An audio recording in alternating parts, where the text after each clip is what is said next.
Hello, hello, and a happy Thursday. Wow, the last day of the month, last day of August 2023. Welcome to today's live level conversation. Whether you're tuning in live or catching me here on replay, I'm so grateful that you've made the time. Happy Thursday. Let's dive right into today's live level up discussion.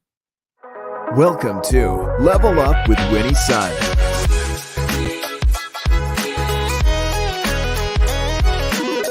Market updates. Speed round. Award-winning financial pro. And now, get ready. I present to you Level Up with Winnie Sun.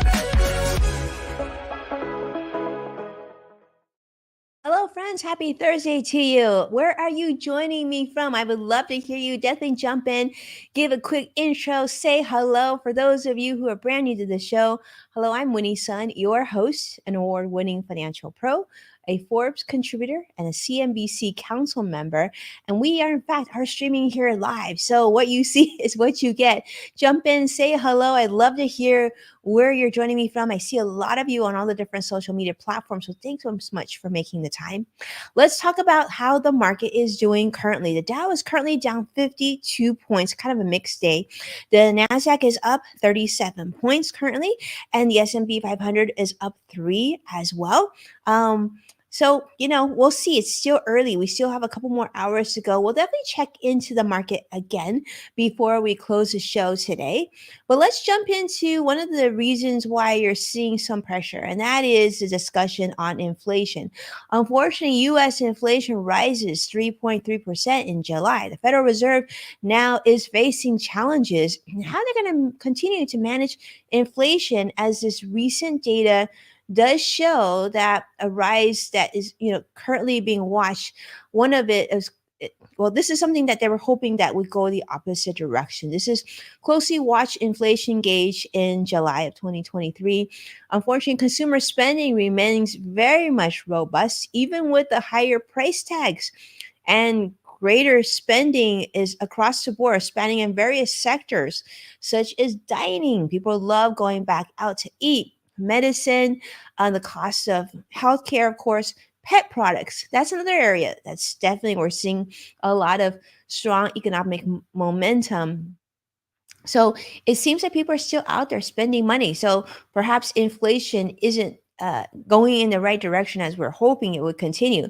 Now, the personal consumption expenditures, or PCE for short, price index, is what the Fed is, that's kind of the Fed's preferred inflation measure. That unfortunately did climb 3.3% last month. Now, core inflation, now this does include volatile food and fuel prices, also increased to 4.2% in July, which does highlight the underlying price trend of things just getting more expensive. Now, although inflation is expected to ease later on, and because the Fed's been increasing interest rates pretty aggressively, there's some encouraging signs pointing to maybe that this is a temporary bump rather than a true reversal of progress. Now, a lot of experts are weighing in and giving their opinion, but despite increased interest rates, the job market continues to look very strong. And with low unemployment, this is, of course, contributing to continued consumer spending, even with prices getting higher. My feeling is this. I mean, I feel like, certainly when prices jumped up very quickly, we all felt the impact. But now that prices have continued to stay at higher levels, I do think, although many of us don't like to pay higher prices, we're sort of getting used to these higher prices too, which I think is unfortunate. But that does show people are still out there spending. They're spending for food, they're spending for goods. And of course, we're just around right now is back to school shopping. Back to school shopping, believe it or not, is actually sort of the highest point in the year in terms of spending outside of the holidays. So a lot of people are spending out a lot as kids and adults are going back to school. Now, this recent report also shows that personal spending rose in July almost by 1% at 0.8%, which exceeded expectations and also indicating strong growth as well. So the Federal Reserve, led by Jerome Powell, is going to really have their hands full as they are going to upcoming meetings and deciding whether or not they're going to continue to increase interest rates, and most importantly, by how much are they going to increase interest rates. So wait and see. We'll continue to follow that story. I'll keep you updated as I learn more as well. Now, one thing that, I wanted to segue over to sort of theme of today's show is the area of like the job market and of course, and the future of work. But I want to talk about the job market just a little bit because there's been a lot of talk recently about the normalization of jobs. They're calling it job market is getting normal. That's what they're saying. Now, I've read this in many publications. The job market is showing signs of normalizing. And what that means is, as it pertains to job openings and layoffs, um, things are starting to be like how they used to be. In fact, the US Bureau of Labor Statistics reported a decrease in job openings from 9.5, I guess a little bit more than 9.5 million in June, down to about 8.8 million. So they're just saying like, this is starting to look more credible in normal times where you're just not always on a hiring spree and like there's all these job openings available and whatnot. But the reduction in job openings is due, of course, to decreased turnover. So people are staying more in place at their current jobs, which indicates that the labor market is returning to pre-pandemic patterns. Now, the higher number of job openings observed in recent years was not necessarily indicative of like an overheated job market, but rather that there was actually a higher rate of churn as people move from one job to another and actually very, very quickly.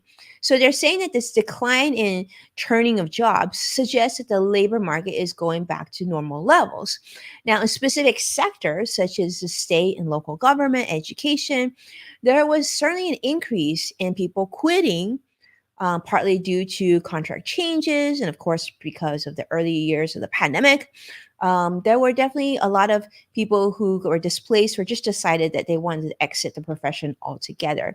So you're seeing definitely a decline in people quitting different industries and sectors and jobs, such as the hospitality, right? Food services, entertainment, recreation, travel. Those are areas that you definitely saw a lot of people moving to different positions and different jobs or just leaving the industry completely. But it looks like that's sort of settled down a little bit. So they're calling now the time of work as being much more normal. Now, before I get into more job news, I also wanted to bring a story that I read that I thought might be interesting because I know a lot of you that are watching, including Joshua. I see on YouTube Live. Thank you so much for being here. I know we always talk about Elon Musk and what he's up to, and this made new news once again. Elon Musk just, I feel like he does so many different interesting things and says so many different interesting things. And so he makes for, I guess, a very popular topic here in business news. Elon Musk, get this. Remember, you probably heard about how back in the day he was saying he used to live on people's sofa. He would like cash out all his money and start businesses. And like really, housing wasn't that big a deal to him. In fact, there was talk that he moved to Texas, right? And he lived in this teeny tiny house. But then they were saying, well, does he really live there? Because he has bigger houses, maybe in California and different places. Anyhow, a lot of interest by a lot of people of where Elon Musk lives. And you see a lot of these discussions on social media as well. Well, I guess it's not just like people on social media that want to follow and are interested in where Elon lives. I guess sometimes he even lives in his Tesla warehouses or factories because he is so hardcore. But now US prosecutors are investigating Tesla for allegedly using company funds on a secret project referred as, I guess, Project 42. And what is Project 42? This is actually a house for Elon Musk, Tesla CEO. Now, this investigation focuses on personal benefits that have been paid to Elon, project expenses and things like that. In fact, the Securities and Exchange Commission, the SEC, has initiated a civil investigation into this project, Project 42. And they're so what is Project 42, you might be asking? Well, it's being compared right now to Apple's Fifth Avenue store. That's right. Apple has a store on Fifth Avenue in New York, which resembles sort of this interesting hexagon. They're calling it a twisted hexagon. It's like basically a glass structure with some residential elements. So I guess Elon Musk is building himself a glass house. Now, what's that saying about people who live in glass houses? If you're watching, definitely put in comments. I don't have the quote in front of me, but I think you know what I'm talking about. Would love for you to throw that quote in so people know what we're talking about. But this investigation is in the early stages. And of course, it might not even result in any charges, but they're saying that Elon has plans for a Texas utopia also for employees near the Austin facilities, and so this has all created a lot of buzz, and people are really paying attention to this. And that includes federal prosecutors who are also examining Tesla's vehicle performance claims, particularly when it comes to driving distance. I thought that was interesting. So Reuters has reported that if you're a Tesla driver, you probably, you know, you could probably believe some of this because I kind of believe this, but Reuters has reported that some Tesla vehicles have actually failed to achieve their advertised range estimates. So, for example, let's say your car is supposed to go, I don't know, 300 miles. So it doesn't actually reach that number. So Tesla allegedly developed these algorithms to create favorable in-dash driving range estimates a decade ago. But they even have what they call a diversion team now. This was a group that they created to service appointments due to various customer dissatisfactions with the actual performance of their vehicle. They have a whole diversion team. So if you reach out and say, I'm not happy because my car's not getting the range that when I bought, they told me it would, well, you could potentially be sent over to their diversion team to be handled. I'm not sure what that experience would be like, but yeah, but that's what that is. So the investigations now are just adding to more scrutiny of Tesla's practices and, of course, also Elon's Project 42 glass home. If anybody, if this house gets built, we need to get pictures of this. This is really, I think that's fascinating, right? Vicky is joining us on Facebook Live, and yeah, not good, Elon. Focus on helping mankind, right? Making Twitter X a better place, and maybe, I feel like Texas is such a warm place. Is a glass house really smart in Texas? Because I feel like if you're in Texas with that sun shining down, and I say this because I have family that lives in San Antonio, Texas, and it is really, really toasty there. I just feel like a glass house might not be the best thing to do in Texas. Maybe if you were in California, that might make sense, or in Hawaii, maybe, or maybe I'm wrong. And that's okay. I would love to hear your thoughts about that. But I just feel like maybe they're going to utilize that technology somehow with solar and things like that to make it like this perfect utopia, glass, hexagony looking residential property. Who knows? Who knows? All right, so I want to segue over to a big topic and something that's been trending for some time, which is the future of work. Now, what I mean specifically by the future of work is I want to share with you some recent articles and stories that have come out about which direction work will be going towards. Will you be able to continue to work from home? Will you be able to have that hybrid work experience? Or are you going to be forced to go back into the office? Which I think this story is super fascinating because, as you know, during the early years of the pandemic, a lot of people had to work from home. They were using Zoom. Life just completely changed very, very quickly. And then people are saying, okay, well, if you go out and you go to different places, you should have a mask on, right? To protect yourself and those around you and mankind so that you don't spread this really icky virus to other people. Well, as we know here in the United States, nobody likes to be forced to be told what they need to do. As you know, mask mandates have faced a lot of scrutiny, and people don't like being told whether or not to wear masks, period. And people, I would think, don't like to be told whether or not they have to go into the workplace as well. And I'm sure, Vicky, in the UK, this is similarly. I've been seeing articles about this in all parts of the world, include big, there's a lot of talk right now in Canada as well. Well, here's the thing. I wanted to share with you this story that came out of Smuckers because this is something that I think is a not too hot, not too cold, and going in the right direction example.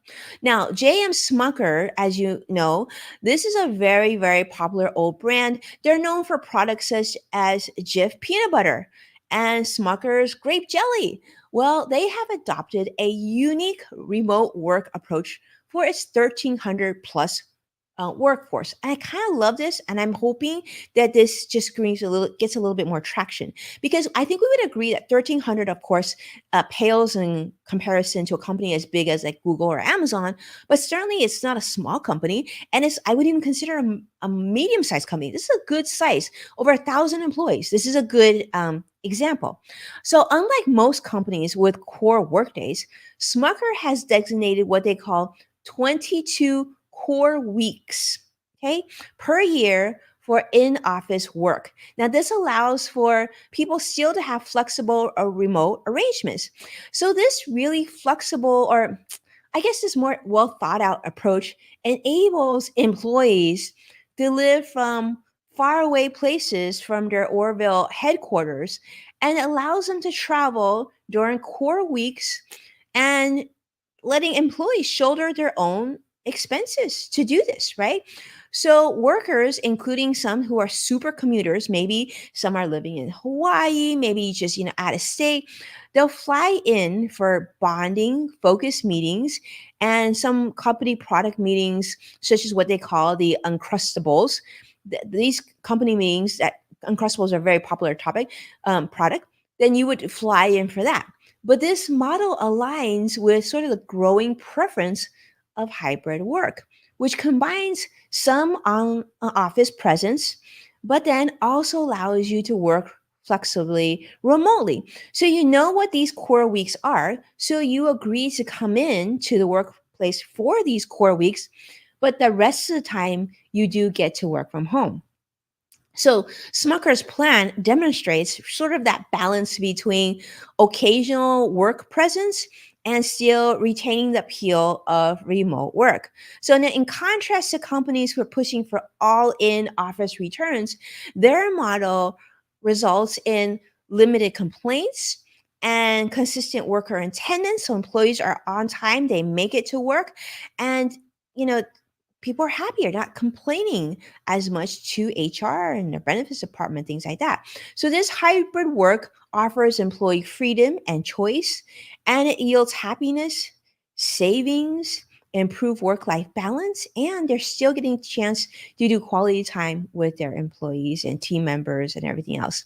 So I feel like this is a really great example of a successful hybrid model, which requires, of course, some careful calibration, but Smucker's core weeks provides an organized, predictable solution for both the company as well as their employees.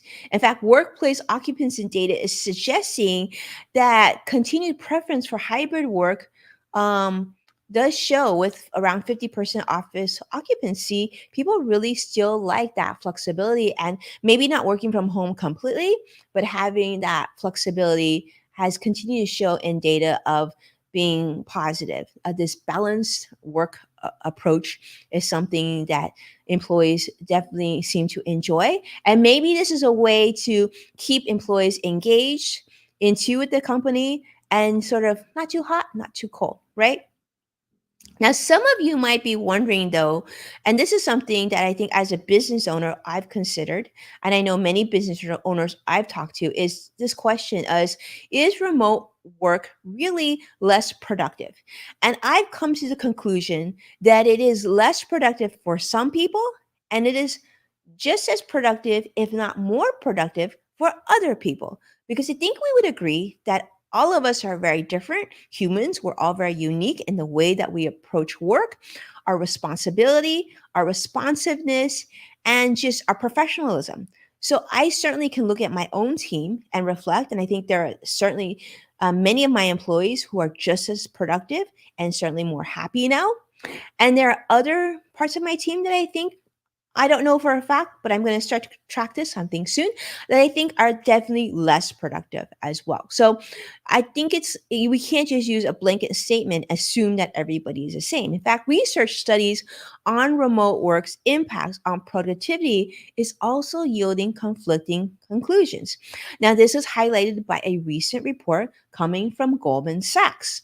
And they're just saying that, they have various ways of calculating this and measuring, and they just say the same thing. Some people are more productive and some people aren't. So everybody's a little bit different. But Goldman Sachs suggests that there's varying measurement standards and industry focus for reasons for this disparities. And the debate on remote work will continue because productivity impact continues and sort of prevalence of hybrid work models continues.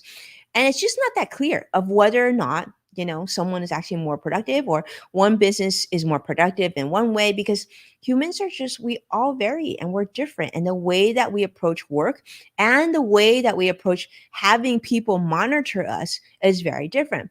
It's just like in school. Some kids do better when they have a teacher literally watching them like a hawk. Other students do great studying remotely or, studying on their own, like independent like students. I mean, even look at my own kids. I have 3 kids, right?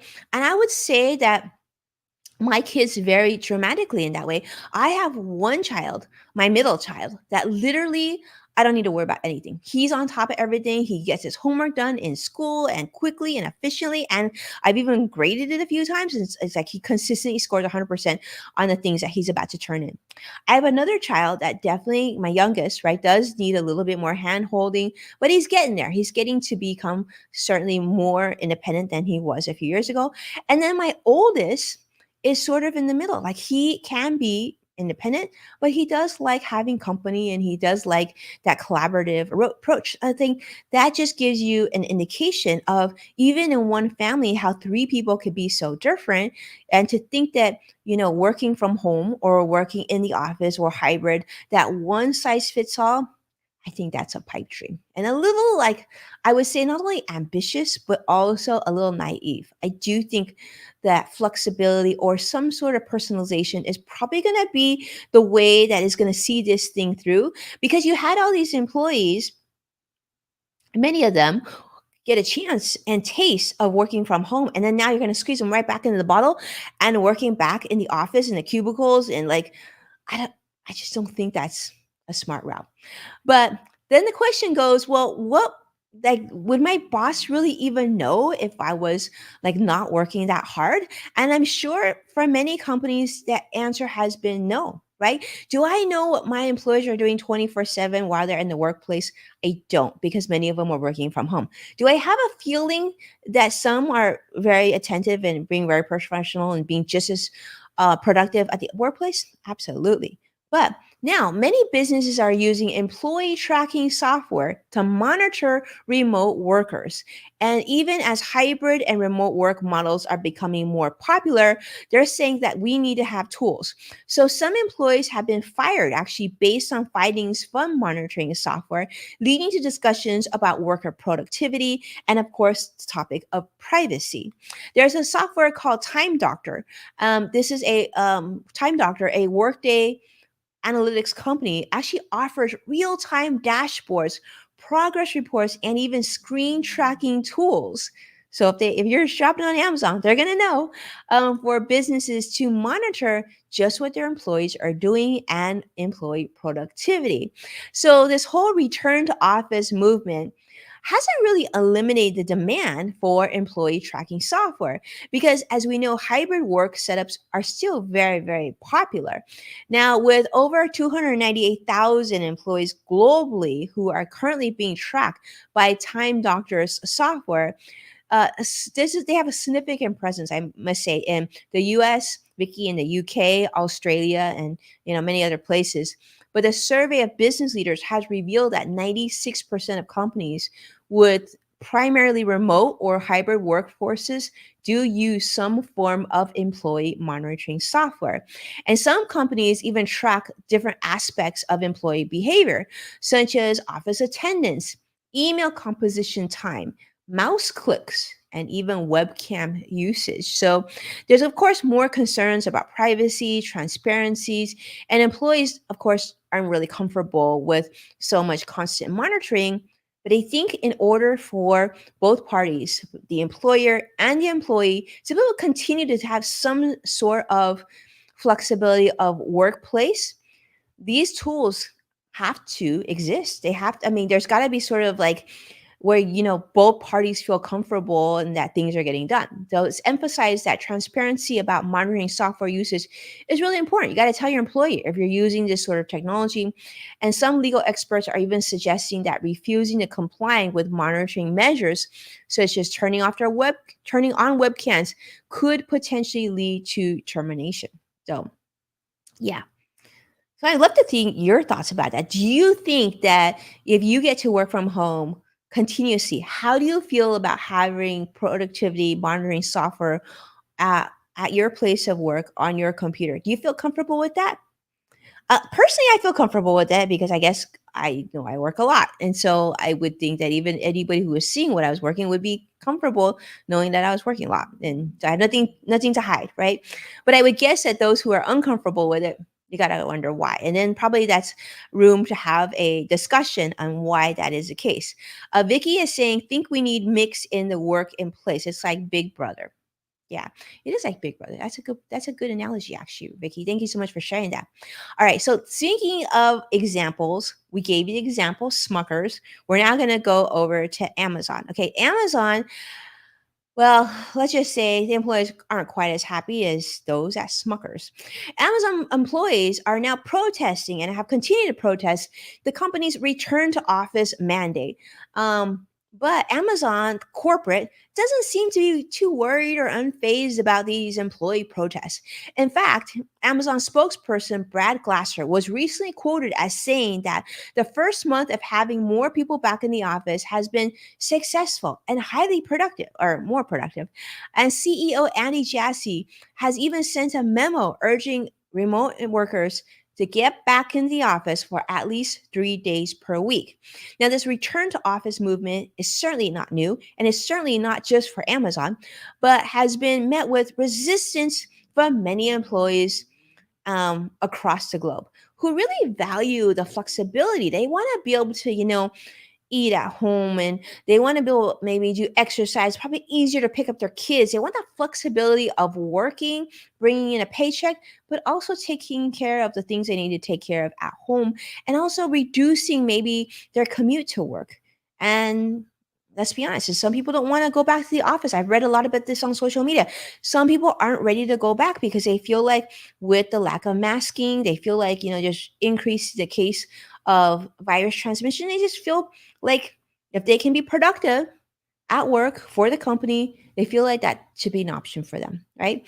So Glasser has mentioned increased energy, collaboration, and connections when people are back into the office. And so that's part of the reason why they are mandating return to office. Now, despite these employee protests and striking and complaints and a lot of unhappy employees in intranet social media platforms like Slack complaining about this, Amazon says they are sticking with their return to office mandate, and they do acknowledge that there's going to be some time to adjust to this new phase. But they're not alone. This includes Disney, J.P. Morgan, Morgan Stanley, Chase, Starbucks, News Corp. I mean, it's almost like the majority of large companies today do want you to go back into the office to work. So remote workers are certainly concerned or worried about the impact to their job security as they transition now back to work. But Amazon's approach does reflect a broader discussion on the future of remote and office work models. So I'm curious to see where you're at. Have you gone back into the office to work? Are you working on a hybrid mode? Are you working from home still? What does your day-to-day work look like? Or maybe you don't even work. And if so, then congratulations, you. But if you are working like I'm still working, what does work look like to you? Are you back? You hybrid? Or are you getting to work from home still? Don't definitely share your comments below. And if you're just going to share this on social media, make sure to tag at Winnie Sun so that way I can see your comments. And maybe I'll even share your comments on a future show here. All right. So the show's about to wrap up. So let's go ahead and visit the market once again. Unfortunately, still mixed market here. Dow still down 24 points. Nasdaq is in the positive more so now, up 67 points, and the S&P 500 is also in the positive 10 right now as we cap off the end of August and we head into September 1st tomorrow. With that, thank you so much, my friends, for watching. I'm so grateful that you are part of our Level Up family here. If you found this video helpful, you found value, please make sure to hit that like button and hit subscribe so we can keep on top of all the latest updates. And if you're thinking, well, I didn't see that last episode. I'd love to see more of Level Up. You can. You can find full episodes of Level Up with Winnie Sun by tuning in to NASDAQ, Amazon Fire, Samsung, LG, Roku, and many other platforms. And of course, if you share this show with someone that you care about on social, make sure to tag at Winnie Sun so I can express my thanks on a future episode. And of course, for those of you who prefer audio, you can check out Yes Factor with Winnie Sun on Apple Podcasts and the LinkedIn Podcast Network. With that, have a beautiful week. I hope that you're having a great week so far. We may be coming back to you tomorrow. I'm not sure yet, but you'll have to stay tuned very, very close and see if we do. And if we don't see you because you're going to go off and have your next adventure in September, then I'll look forward to catching up with you again next week. Thank you, my friends. Have a beautiful day. I'll talk to you very soon. Bye bye now.